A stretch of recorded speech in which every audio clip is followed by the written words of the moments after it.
Okay, if you got one of these Milwaukee cordless grinders that are literally worth their weight in gold, and you need to change the wheel, but you lost the key, you can use a pair of channel locks. The key normally fits in here with two teeth. It's kind of like a wrench.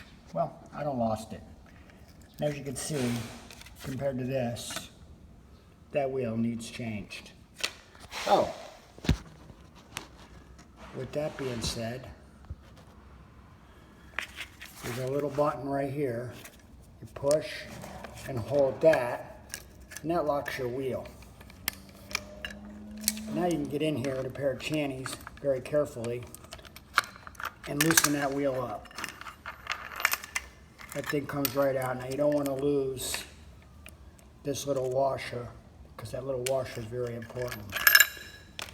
Now you can get a better idea why that wheel needs changed. It's pretty damn shot out.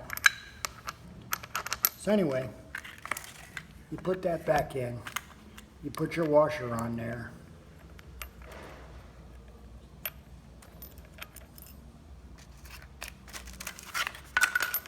Make sure that sits square. Put your 4.5-inch wheel on there. Screw that bad boy down. Hold the wheel a little bit, get it hand tight. Push that black button again.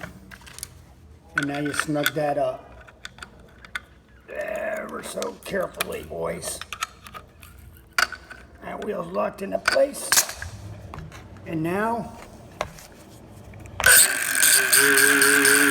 we're good to go. That Milwaukee 18-volt cordless grinder, badass.